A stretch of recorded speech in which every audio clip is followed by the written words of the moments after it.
Romanos 1 del versículo 1 al 7. Vamos a leerlo de manera alternada. Dice la palabra del Señor: Pablo, siervo de Jesucristo, llamado a ser apóstol, apartado para el Evangelio de Dios, que había prometido antes por sus profetas en las santas escrituras, acerca de su Hijo, nuestro Señor Jesucristo, que era del linaje de David según la carne, que fue declarado Hijo de Dios con poder, según el Espíritu de sanidad, por la resurrección de entre los muertos, y por quien recibimos la gracia y el apostolado para la obediencia de la fe en todas las naciones por amor de su nombre. entre los cuales estáis también vosotros, llamados a ser de Jesucristo.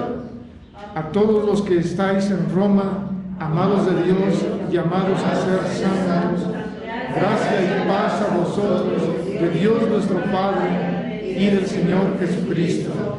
Amén. Bien, esa es la primera lectura. Nuestra segunda lectura, Hechos, capítulo 9, del versículo 1 al 15. De igual manera, amados hermanos, vamos a leer esta porción de la Escritura de manera alternada también. Hechos 9, del 1 al 15. Saulo, respirando aún amenazas de muerte contra los discípulos del Señor, vino al sumo sacerdote Y le pidió cartas para las sinagogas de Damasco, a fin de que si hallase algunos hombres o mujeres de este camino, los trajese presos a Jerusalén. Mas yendo por el camino, aconteció que al llegar cerca de Damasco, repentinamente le rodeó un resplandor de luz del cielo. Y cayendo en tierra, oyó una voz que le decía: Saulo, Saulo, ¿por qué me persigues? Y él dijo: ¿Quién eres, Señor? Y le dijo: Yo soy Jesús, a quien tú persigues. Dura cosa te es dar coces contra el aguijón.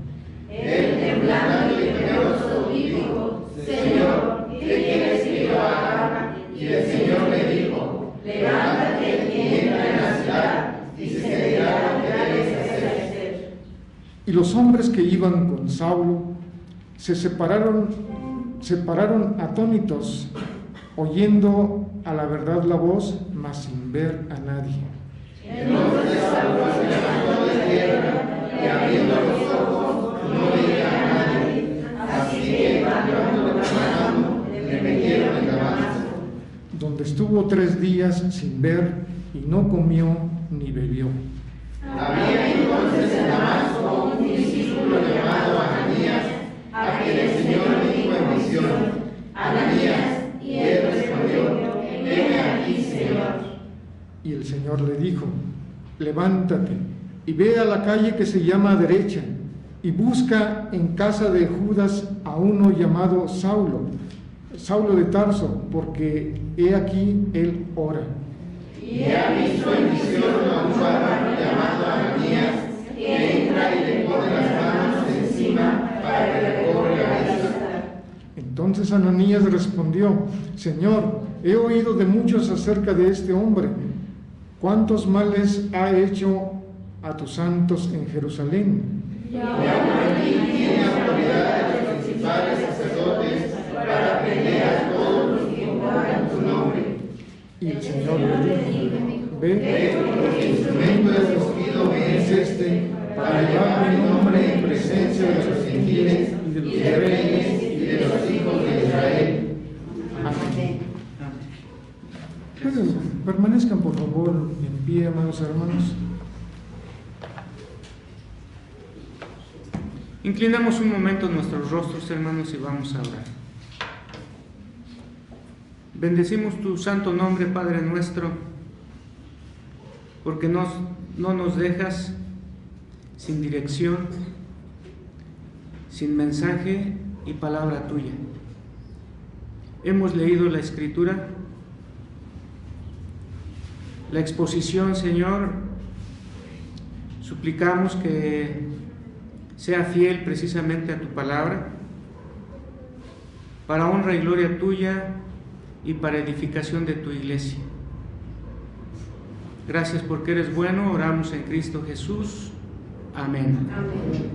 Pueden sentarse, hermanos, por favor. La parte inicial, hermanos, de la exposición de hoy quiero dividirla en dos partes. Con la ayuda de Dios, esperamos siempre los que exponemos desde aquí, hermanos, pastor en el caso del momento y los ancianos, que la iglesia pueda entender la palabra, y obviamente porque la palabra es la que su contenido en principios se constituye para la vida nuestra.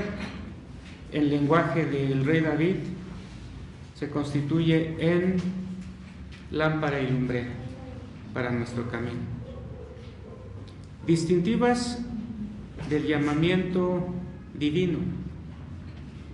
Ya hemos leído de manera básica, hermanos, porque es el texto a partir de ahora para muchos domingos, el libro de Romanos a partir del acuerdo del consistorio. Hemos leído el capítulo 1, particularmente los primeros 7 versículos, hermanos, y habla precisamente del llamamiento que Dios hace a San Pablo, de su obra, y por eso el título, Distintivas del llamamiento divino. San Pablo, hermanos, San Pablo escribió la carta a la iglesia de Roma, por eso se llama Carta de San Pablo a los Romanos. Romanos, como todos sabemos, es un gentilicio. Significa este término gentilicio que es originario de. Los que somos originarios de México como país, ¿cómo nos llamarían? Mexicanos, ¿verdad? Ese es un gentilicio. En el caso de los que vivían en Roma, particularmente los creyentes, pues es la iglesia en Roma, por lo tanto la carta de San Pablo a los romanos. Lo escribió, hermanos, cuando estaba San Pablo en Corinto. Recordemos que Corinto era y es un puerto. Es un puerto. Quizá la mayoría de nosotros conocemos algunos de aquí, de nuestro país. Los más mencionados no quiere decir que sean los más bonitos, aunque lo son. Por ejemplo, Cancún, por ejemplo, Acapulco. Tenemos otros que no son radicalmente diferentes en cuanto a belleza y atractivo. Corinto es un puerto, pero de los griegos, Grecia, el imperio griego en aquellos tiempos. Aunque cuando escribe San Pablo, Grecia ya no es un imperio, sino Roma, el imperio romano, sus famosos legionarios, sus gobernantes con los títulos de Césares, el César fulano. Estando en Corinto, San Pablo escribe la carta que nosotros podemos leer ahora. Originalmente, es obvio, no estaba dividido en capítulos, sino era como las cartas que conocemos. Pedagógicamente, por su contenido, se divide en la actualidad y tenemos 16 capítulos en esta carta.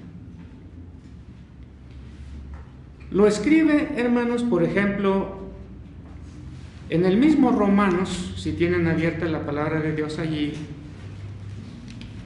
en el penúltimo capítulo, que es el 15, dice, hermanos, lo siguiente. Capítulo 15 de Romanos, versículo 25.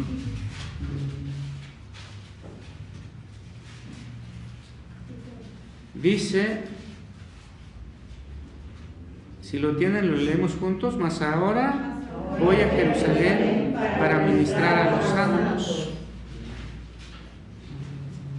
Estaba en Corinto. Es cuando escribe la carta a los romanos. Y aquí señala que en el momento va a Jerusalén para ministrar a los santos. Concretamente, y ahorita lo avalaremos con algunas citas más, hermanos, ¿en qué consistía en ese caso específico el ministrar a los santos? Estaban pasando una hambruna, había mucha hambre, y él llevaría lo que había recogido, obviamente con gente que le ayudaba, en diferentes iglesias, Acaya, por ejemplo, Galacia, en mismo Corinto. Entonces el ministrar, y era el objetivo de ir a Jerusalén,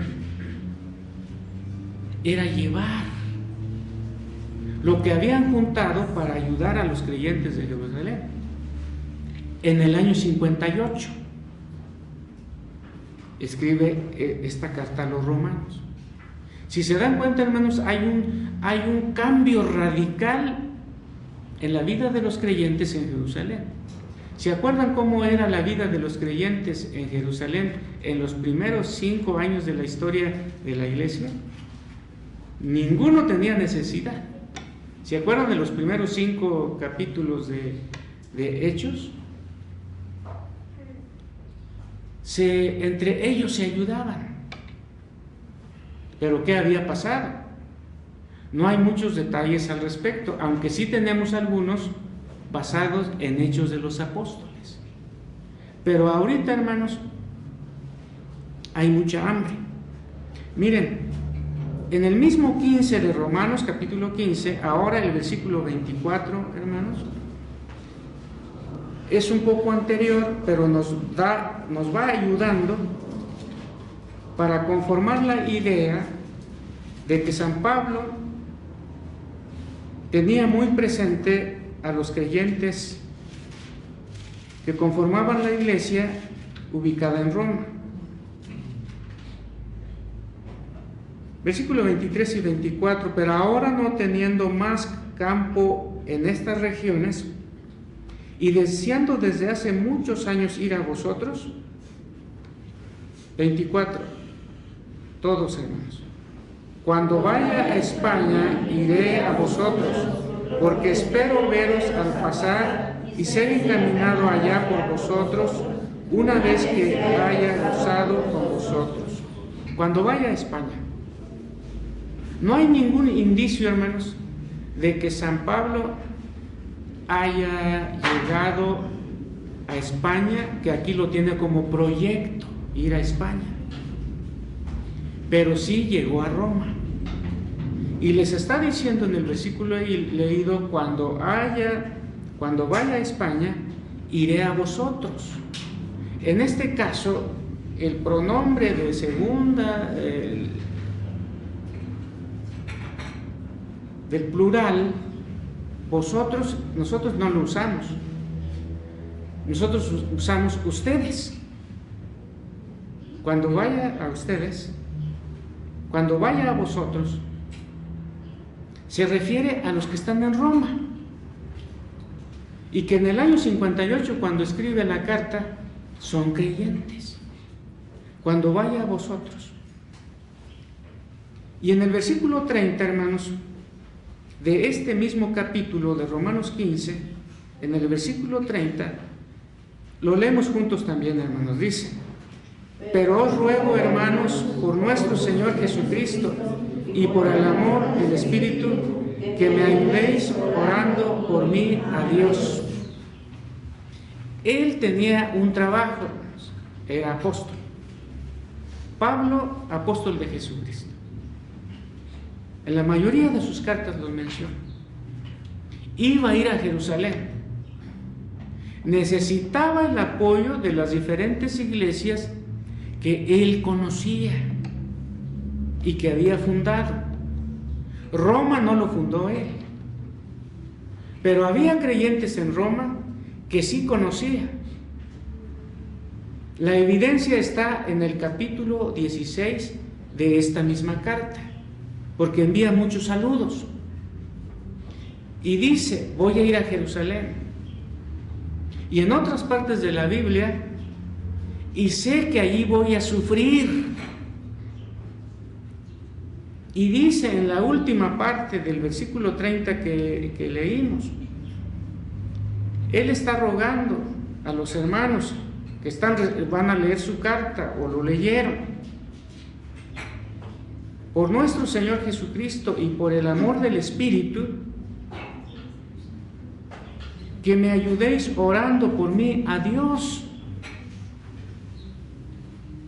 Los que llevan la preciosa semilla, como dice el Salmo 126 que leímos al principio, necesitan de la oración del Señor,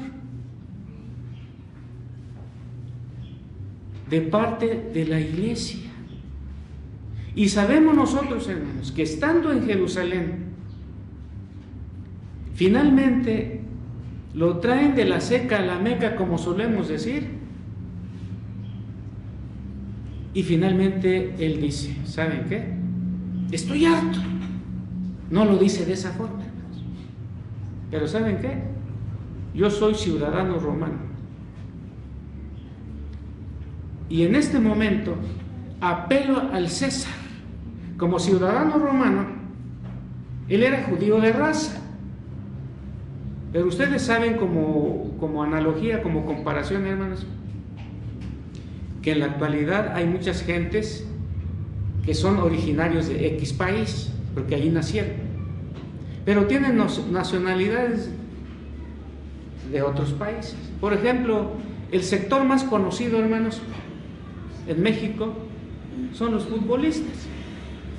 Muchos de ellos son de diferentes lugares, pero ya son ciudadanos mexicanos, se nacionalizaron. Es lo que hizo Pablo. Y puesto que soy ciudadano romano, ¿saben qué? A partir de ahora, ninguno de ustedes me va a juzgar. Apelo al César. Pero estaba en la providencia de Dios, hermanos. Y entonces dice: y pide oración con los que todavía no conviven, porque la carta lo está dirigiendo a ellos. Les ruego, hermanos, por nuestro Señor Jesucristo y por el amor del Espíritu. Fíjense, el Espíritu Santo también nos ama. No solamente podemos decir: porque de tal manera amó Dios al mundo. Tampoco podemos decir únicamente, como dice Gálatas 2:20, el cual me amó, dice San Pablo, son palabras de San Pablo, el cual me amó y se entregó a sí mismo por mí. El versículo que hemos leído, y dice: y por el amor del Espíritu, con mayúscula, que es la tercera persona de la Trinidad. Entonces, hermanos, en 1 Corintios 16:1,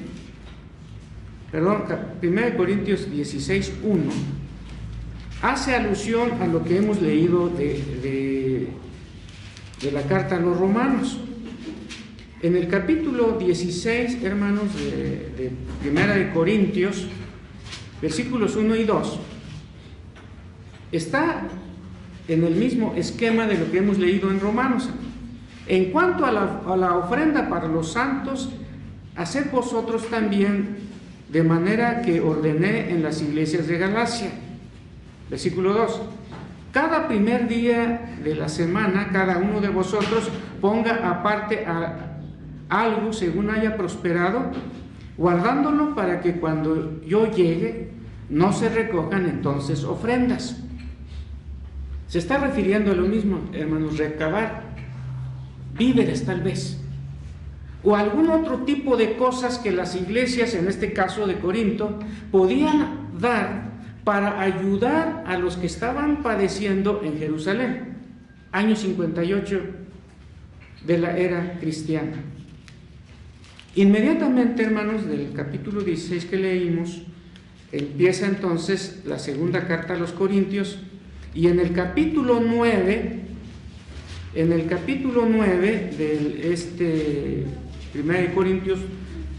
de Corintios 9, versículos 1 y 2,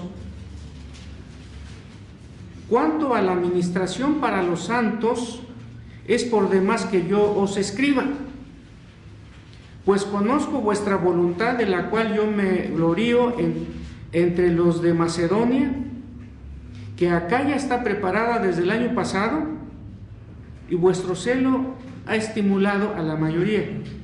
Se está refiriendo a lo mismo, hermanos.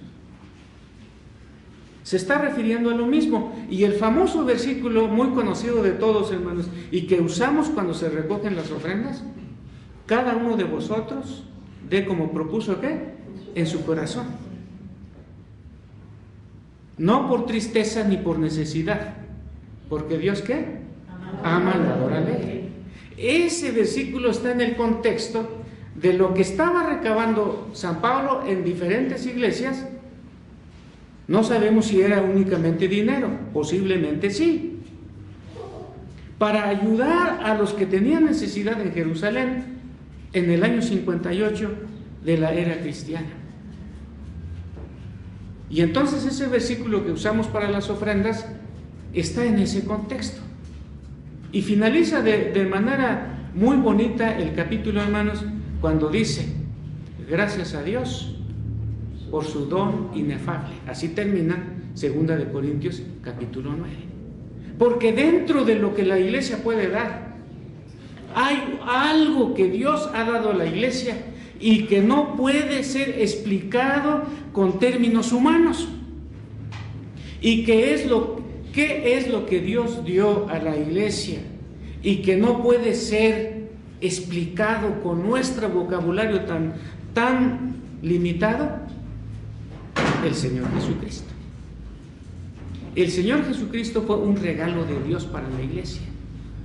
Y por eso lo concluye su capítulo diciendo: gracias a Dios por su don inefable. Me acuerdo que prediqué en una ocasión, en una Navidad: el regalo más grande es de Dios. Y me basé en el versículo 15 de 2 de Corintios 9. Ahora, hermanos, Juan Calvino, voy a parafrasearlo, hermanos, porque la memoria ya no funciona totalmente. Sobre Romanos, parafraseando a Juan Calvino, él dijo: ¿qué puedo decir para describir la grandeza de esta carta, la de Romanos? No lo voy a hacer. Es decir, no voy a hablar de las grandezas de la carta. ¿Por qué? Porque tal vez al hacerlo disminuya su grandeza en vez de lograr mi propósito. Esas son paráfrasis, hermanos, de palabras de Juan Calvino. Ahora, hermanos, ¿qué haremos nosotros, pastor y ancianos, que expondremos sobre Romanos? Pues lo mismo. Vamos a explicar la palabra, no elogiar tanto, porque tenemos menos verbo que Calvino, y en vez de lograr hablar grandezas de la epístola, tal vez disminuyamos su grandeza. Pero sí vamos a hablar, hermanos, de la palabra de Dios a partir de Romanos. Lo que acabo de decir, hermanos, es la introducción general sobre Romanos. Y no agotamos una introducción general, hermanos. Y ahora, hermanos, quiero decir algo respecto al tema, y con una segunda introducción, pero ahora al tema. ¿Y cuál es el tema? Distintivas del llamamiento divino, características del llamamiento divino, atributos del llamamiento divino. Cualquiera de estos, hermanos, podría ser correcto. Dios nos llama a todos, hermanos. Dios nos llama a todos.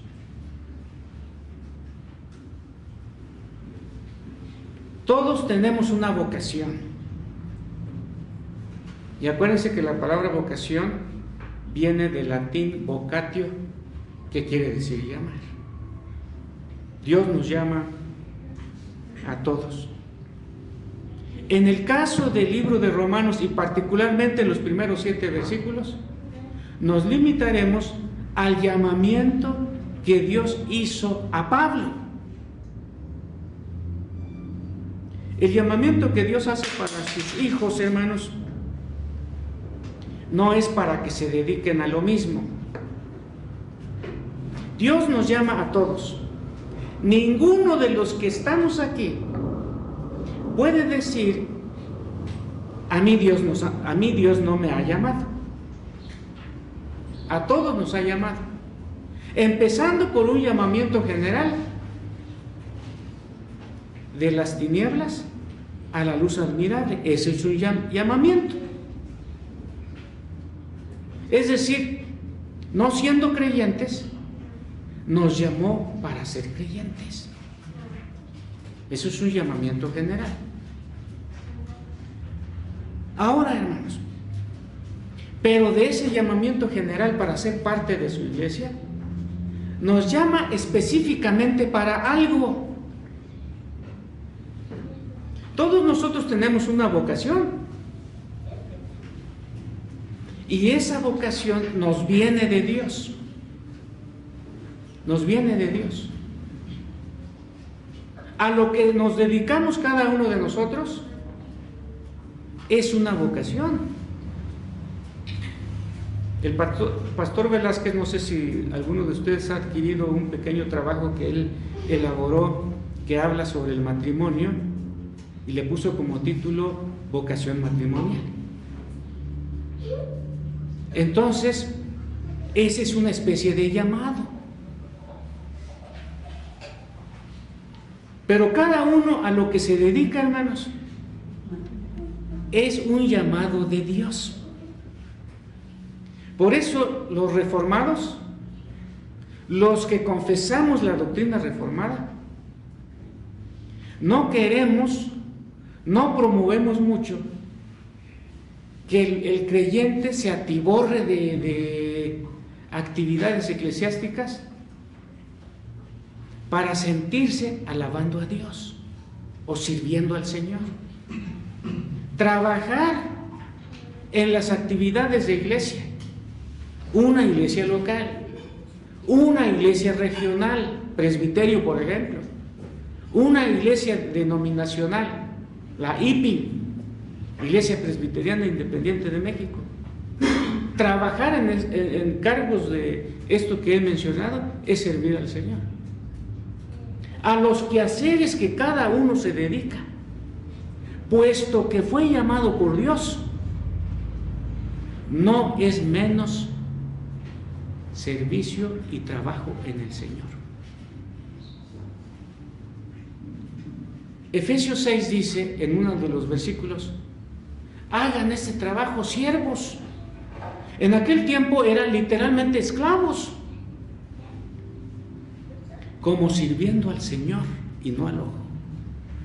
Porque la Biblia enseña, hermanos, que todo lo que nosotros hacemos, sea trabajo o alguna actividad de otro tipo, así como comer y beber, ¿hacedlo para qué? Para la gloria de Dios. Hacedlo para la gloria de Dios. Ahora, hermanos, hemos dicho en esta introducción ya particular al tema, distintiva del llamamiento divino, hemos dicho que Dios llama a todos. Aunque nos estamos limitando aquí, como también se ha señalado, al llamamiento de Pablo. Hemos dicho además en esta introducción ya particular, el llamamiento que Dios hace para sus hijos no es para que se dediquen a lo mismo. Y aunque no nos dediquemos a lo mismo, sintámonos sirviendo al Señor. Esa es característica del pensamiento reformado, hermanos. Ahora, veremos, hermanos, las distintivas del llamamiento del apóstol San Pablo. Distintivas del llamamiento divino. caso específico del llamamiento de San Pablo, porque él escribió la carta a los romanos y allí nos vamos a basar para la exposición de la palabra desde el púlpito de Betel. Entonces, hermanos, lo primero que vamos a decir distintivas del llamamiento divino, particularizándolo a la vida de San Pablo, diremos, hermanos, en primer lugar, el llamamiento divino tiene un proceso. El llamamiento divino tiene un proceso. Todos entendemos la palabra proceso, que primero hay algo, después en segundo lugar, en tercer lugar, y se logra algo. Eso es un proceso. Nosotros comemos pan, por citar un ejemplo, pero para comer un pan hay un proceso, para que se convierta en pan. Eso es un proceso. El llamamiento divino tiene un proceso. ¿Qué dice el versículo 1, hermanos? Romanos 1:1. Todos en Romanos 1:1, para que no los tiente el sueño. Pablo, siervo de Jesucristo, miren, Pablo, siervo de Jesucristo, llamado a ser apóstol, apartado para el Evangelio de Dios. Aquí, hermanos, voy a añadir algo que no está allí, y con eso no contravengo a la palabra. Vamos a empezar diciendo, hermanos, que el llamamiento, en este caso de Pablo, llamamiento de Dios, por lo tanto divino, primero fue discípulo. Primero fue discípulo. Ustedes saben que nosotros no usamos el término. Nosotros decimos alumno o estudiante. Hablando con un familiar mío que pertenecen a una iglesia que quién sabe qué enseñan allí, dice: nosotros somos muy bíblicos. ¿Y en qué consiste ser muy bíblico? Porque nosotros no nos hablamos de hermanos. Nosotros sí, ¿verdad, Iván? Oiga, hermano, oiga, hermana, ¿verdad? Y allí me están diciendo a mí, un familiar mío, nosotros somos más bíblicos, porque nosotros no nos llamamos hermanos, nosotros nos llamamos discípulos. Es decir, el discípulo Bernardo, la discípula Jimena, el discípulo Zair. Y yo le dije: ¿y por qué usan el término discípulo? Úsenlo en español, estudiante o alumno, porque eso es. Mi discípulo, condiscípulo. ¿Qué queremos decir nosotros cuando decimos es que estando entre mis condiscípulos? Se utiliza porque existe el término, pero queremos decir, yo estudio en la secundaria, en la preparatoria, etc. ¿Quiénes son mis condiscípulos? Los compañeros del salón. Entonces San Pablo, hermanos, primero fue discípulo. Debo aclarar, no fue de los 12. Miren, Gálatas 1, hermanos, por favor, Gálatas 1, y vamos a ver que San Pablo fue discípulo. Gálatas 1, versículo 11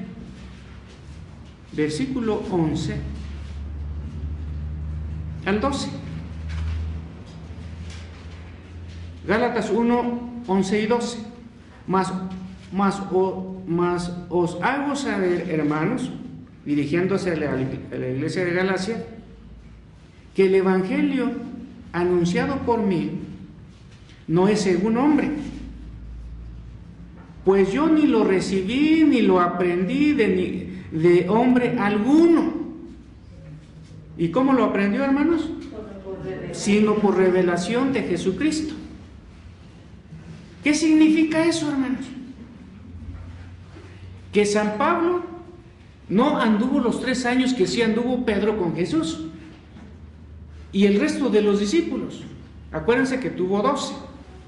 Uno lo traicionó y finalmente se suicidó, Judas. Pero en el capítulo 1 de Hechos nombran a alguien que va a ocupar el lugar que dejó vacante Judas. Y ese que ocupó la vacante que dejó Judas, un perfil que debería cumplir, lo dijeron los 11 discípulos que en ese momento estaban, que haya salido y entrado con nosotros. Es decir, aunque no había sido de los 12, pero sí convivió con Jesús, sí recibió la enseñanza de Jesús. Ese era un perfil. Ahora, San Pablo, hermanos, no fue enseñado directamente por Jesús como uno de los 12. Pero entonces, ¿por qué aprendió tanto y escribió desde Romanos hasta Filemón? 13. Inclusive algunos señalan que San Pablo escribió el libro de Hebreos. 14 libros. ¿De dónde aprendió tanto? Porque él dice, pues yo ni recibí ni lo aprendí, hablando, hermanos, de lo que él estaba enseñando a Galacia,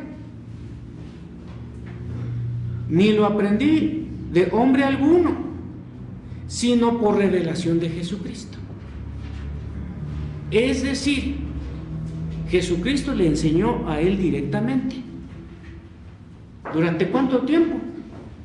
No lo dice específicamente la palabra, pero se deduce por algunas expresiones que sí podemos leer. Por ejemplo, hermanos, de este mismo Gálatas 1, ahora 15 al 19. Miren, pero cuando agradó a Dios, que me apartó desde el vientre de mi madre y me llamó por su gracia, esto es para que fuera salvo, hermanos, aparte de su vocación de apóstol, que fue ya en la historia. Y me llamó por su gracia, revelar a su Hijo a mí, para que yo le predicase entre los gentiles. No consulté enseguida con carne y sangre, es decir, con personas concretas, ni subí a Jerusalén a los que eran apóstoles antes que yo. En el momento ya es apóstol. Ni subí a Jerusalén a los que eran apóstoles antes que yo, sino que fui a Arabia y volví de nuevo a Damasco. Haciendo alusión a Arabia y Damasco, en el 18 dice: después, pasado 3 años, subí a Jerusalén para ver a Pedro y permanecí con él 15 días. 19. Pero no vi a ninguno otro de los apóstoles, sino a Jacobo, hermano del Señor. Entonces, hermanos, miren, 3 años en Arabia y Damasco. ¿Para qué, hermanos? ¿Para estarse rascando el ombligo, como solemos decir? No. No sabemos, porque la Biblia no entra en detalles, hermanos. Pero yo lo recibí, dice San Pablo, por revelación de Jesucristo. ¿Qué podemos concluir de ello? Que Cristo no está limitado para 3 años físicamente, sino que se dedicó a Pablo. ¿Se acuerdan, hermanos, cómo empieza la lectura de 1 Corintios 11 que utilizamos en la Santa Cena? Empieza diciendo: porque yo recibí del Señor, así dice Pablo. ¿Y qué recibió del Señor? La información que después nos da, que la noche que fue entregado tomó pan y habiendo dado gracias, pero dice: porque yo recibí del Señor. ¿Qué recibió del Señor? Respecto a lo que nos va a decir posteriormente. Entonces sí fue discípulo. Nadie puede ser apóstol, porque apóstol quiere decir enviado. En la actualidad, en el sentido correcto, hablaríamos de misioneros, que se preparan para el ministerio específico de salir de su país o trabajar en su mismo país. pero no como pastor en una iglesia local, sino para abrir misiones, por eso se llaman misioneros. Ahora, hermanos, discípulo, después siervo.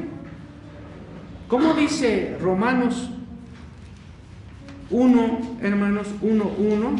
Fíjense lo que leemos allí en Romanos 1:1. Dice de la siguiente manera: Pablo, coma, y luego viene la lista, siervo de Jesucristo, siervo de Jesucristo. Nadie puede ser discípulo o después del discípulo, hermanos, debe pasar por el otro punto del proceso. Estás para servir.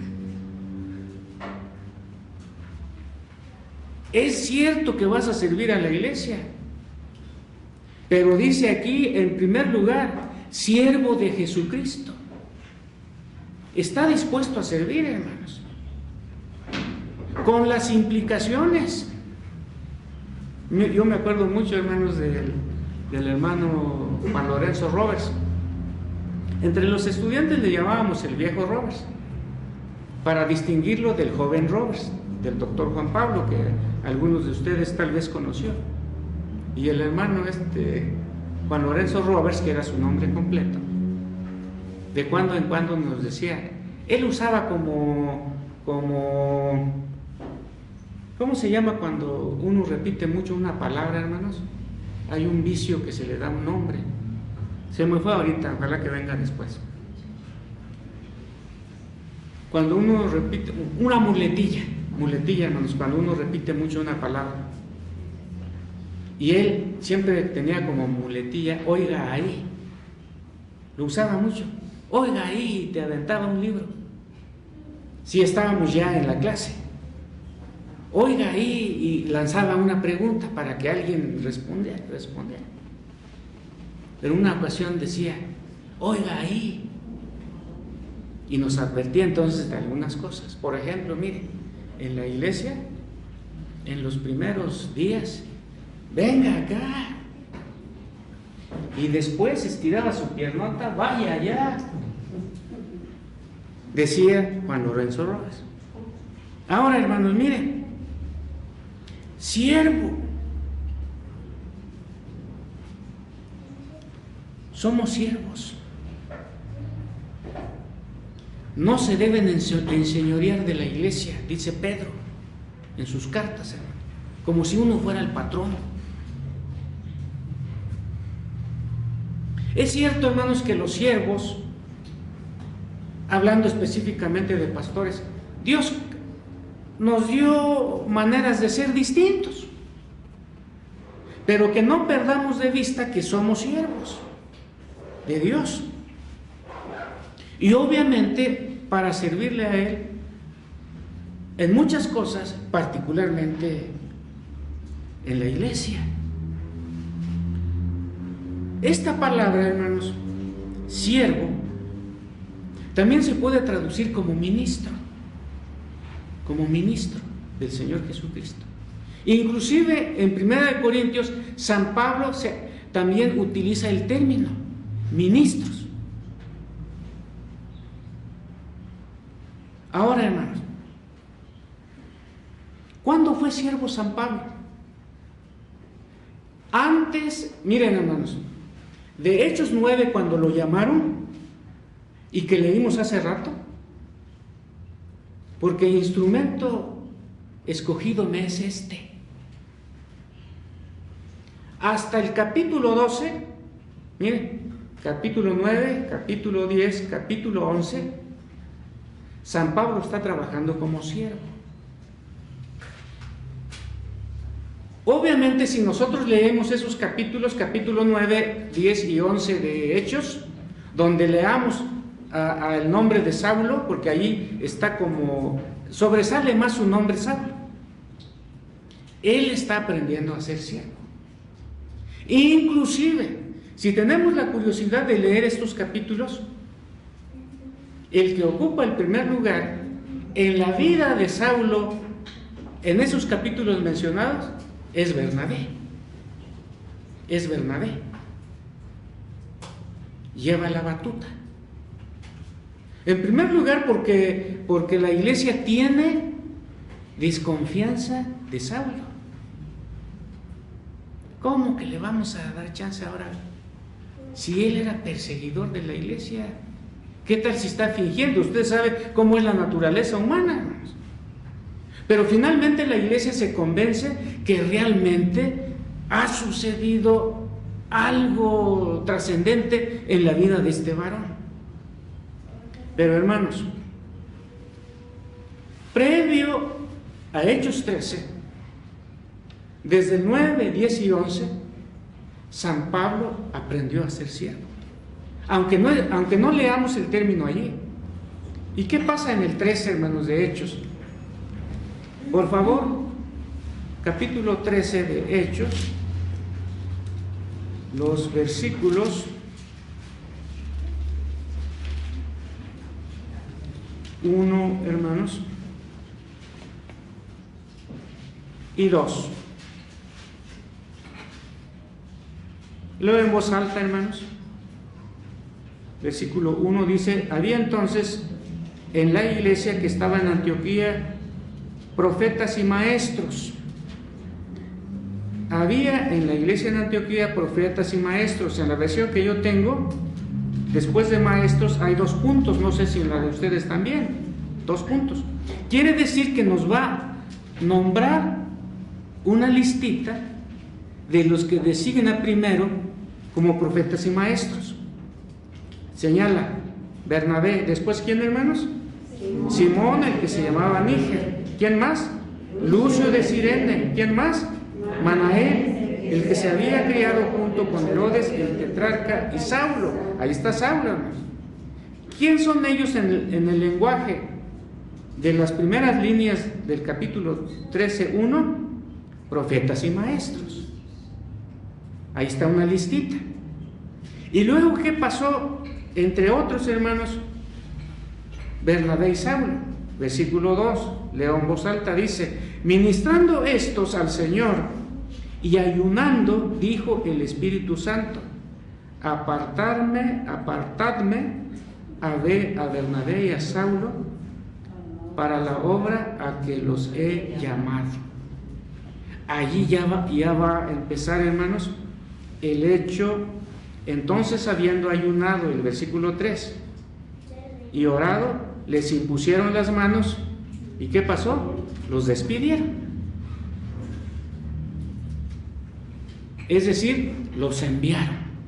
¿Para qué? A la obra al que Dios los había llamado.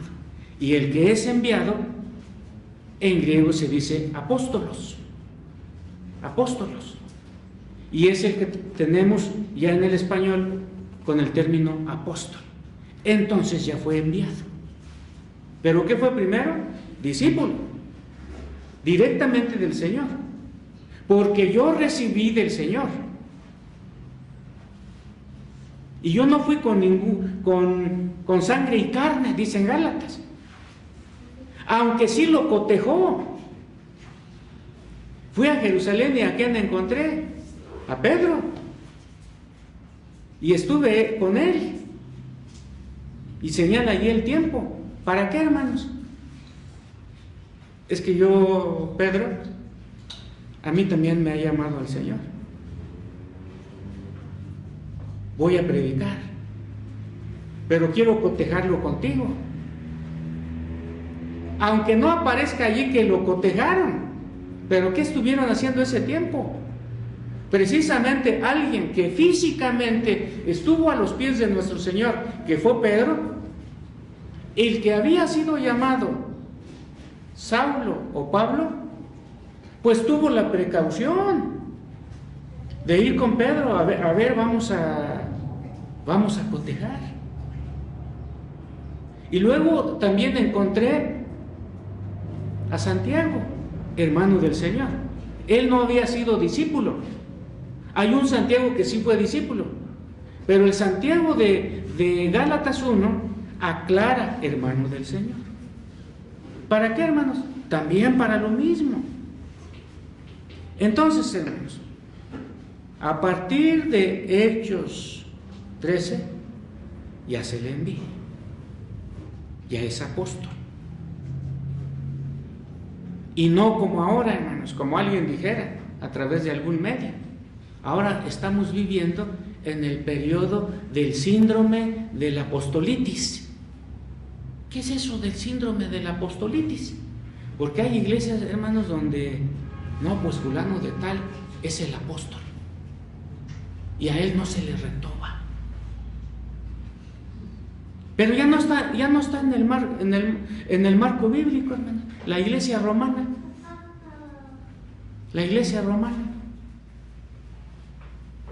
o la iglesia papista, hay una tradición apostólica. Estuvieron los 12 y entonces se lo delegaron a todos los que actualmente llaman papa. ¿Ustedes creen que el apostolado se hereda de esa forma? Nadie puede ser llamado apóstol porque hay un perfil particular para ser apóstol al estilo de los 12. Y tan estricto es el perfil que a Pablo no lo dejaron entrar tan fácilmente. Pero finalmente sí. ¿Acaso yo no soy apóstol? A ver, chequemos. Yo llevo en mi cuerpo las marcas de Cristo. Y pone una lista grande, hermanos. Entonces él fue apóstol en ese sentido y por eso lo utiliza. Ahora, hermanos, miren, el llamamiento divino tiene un propósito. ¿Cuál es ese propósito, hermanos? En el 1:1 de Romanos.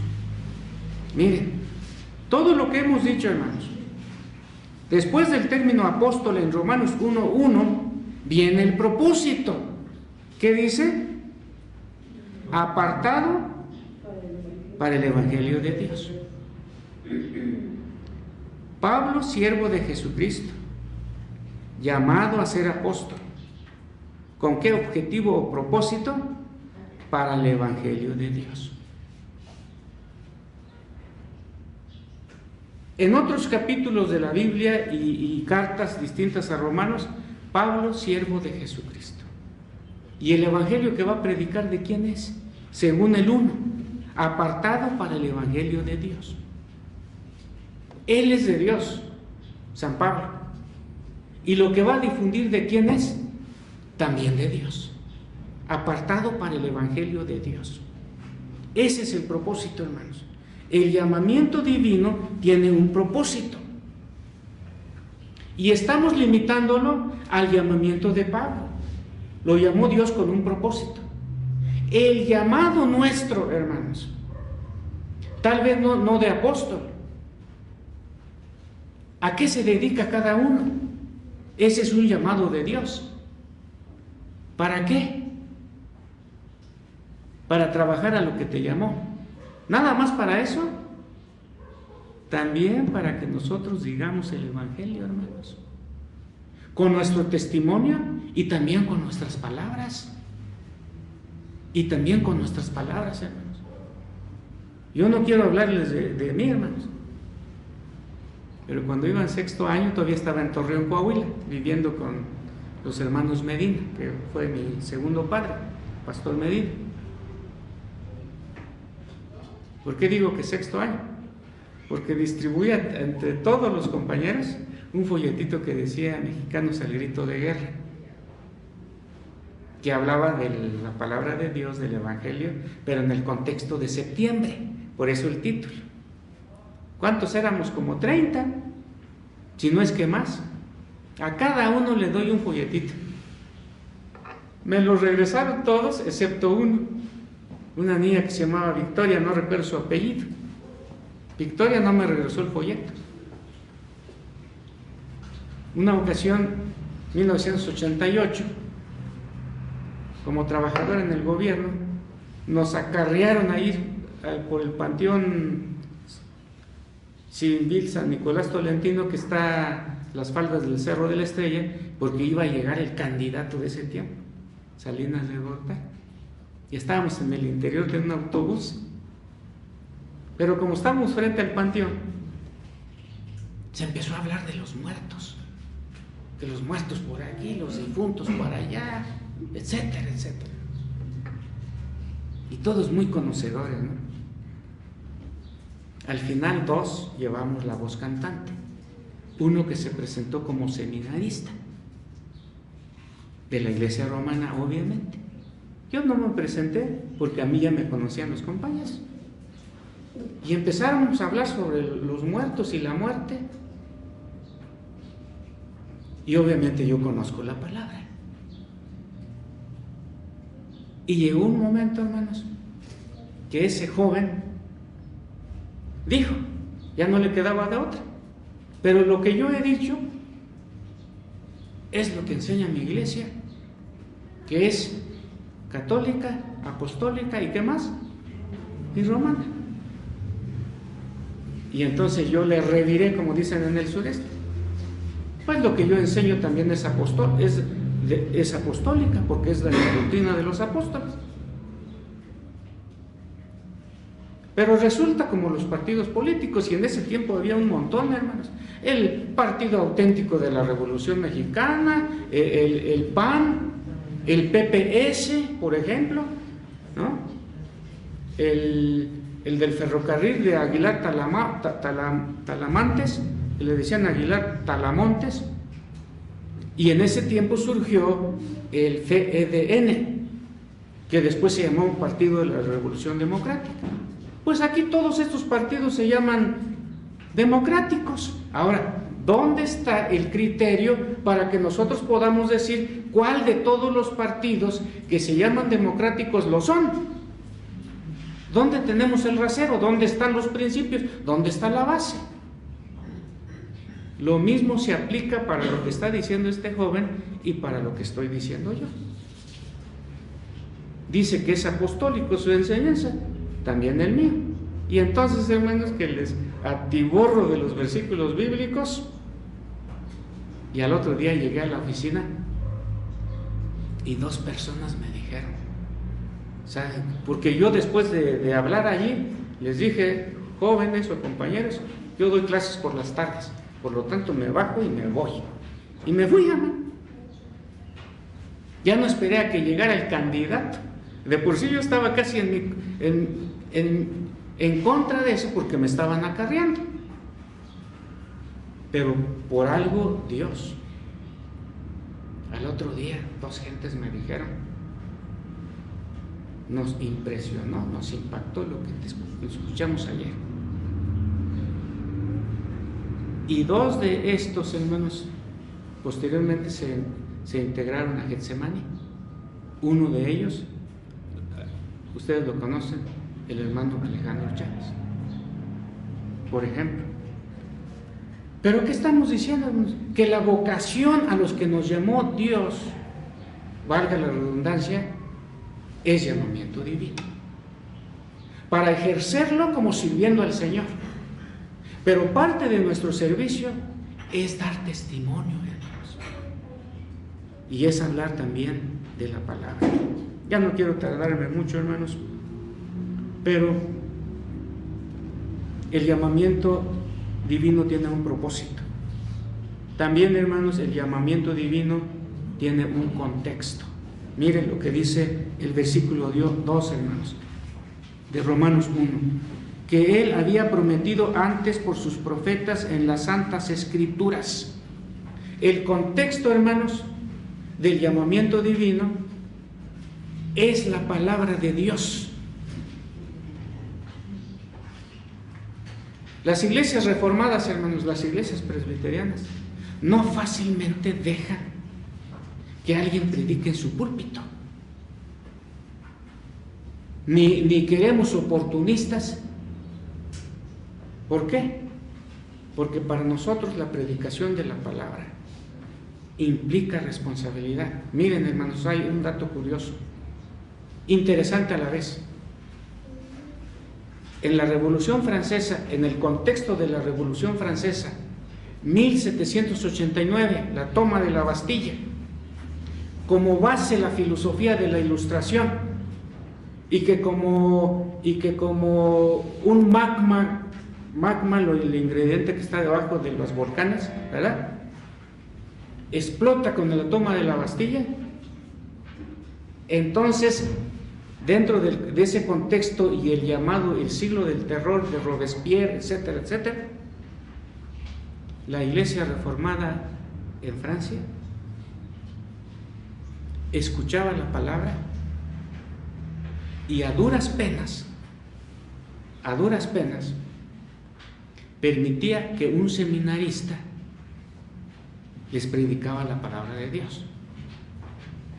¿Por qué? Porque dentro de la persecución no había pastores, o había muy pocos. ¿Y qué hacían las iglesias reformadas de ese tiempo en Francia?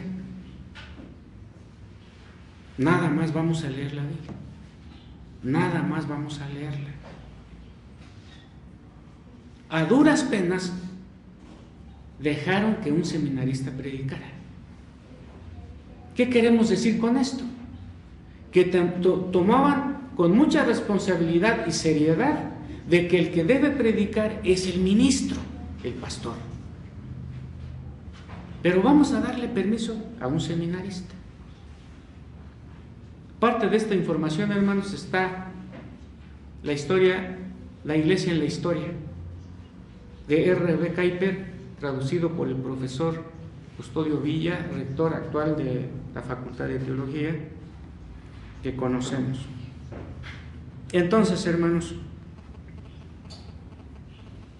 nosotros no aceptamos fácilmente lo que llamamos el síndrome de la apostolitis, que hay en iglesias, hermanos, que en la actualidad, vean ustedes en X iglesias, a veces hasta salen en la televisión, es el apóstol fulano. La Biblia no admite, hermanos, apostolados de ese tipo, porque nada más hubo 12. Inclusive Luis Berco, cuando habla de apóstoles, los califica como oficiales extraordinarios. Todos los demás ya somos ordinarios, es decir, los pastores, los ancianos, los diáconos. Estamos dentro del orden regular de la iglesia. Los extraordinarios fueron los 12, porque fueron enseñados directamente por nuestro Señor Jesucristo. Y para llevar el título de apóstol como ellos, perfil principal, que haya salido y entrado con nosotros. Otra forma de decir lo mismo, que haya estado directamente con Jesús. Finalmente, hermanos, hay un llamamiento general para salvación. Y gracias a Dios que los que se integran a la iglesia, Dios los llamó para salvación. 2. Hay un llamamiento particular para el servicio en la iglesia con los diferentes cargos, pero también para servir a Dios en su reino. Y un aspecto de su reino, hermanos, es la creación de Dios, con sus diferentes manifestaciones de orden. Por eso, el que trabaja en X lugar a lo que Dios lo llamó, porque es esto y lo demás, hay diferentes carreras, diferentes quehaceres, hermanos. Siéntase sirviendo al Señor, con un trabajo responsable, con un trabajo honrado, pero también, hermanos, para hablar a las gentes de la palabra de Dios. Los dos van íntimamente relacionados. En la oportunidad, Señor, que Dios abra, hermanos, hablemos del Señor donde estemos. Hablemos del Señor donde estemos. Nos ponemos de pie, hermanos, para orar. Te damos muchas gracias, Padre nuestro, por tu santa palabra, que nos da claridad para el entendimiento de la misma, y entonces tener el propósito, Señor, de ser tus discípulos, en el sentido de aprender de ti, ya no en la bendición de San Pablo que le revelaste personalmente, sino aprender a través de tu santa palabra que tenemos ahora como un libro, pero también aprender como iglesia cuando nos congregamos, cuando nos reunimos como tal para escuchar tu santa palabra. Ahora lo hemos escuchado, mañana nos reintegraremos a nuestros trabajos en la perspectiva de que tú nos has llamado, Señor, y en el quehacer que cada uno desempeña debemos verlo como sirviendo al Señor y no al ojo.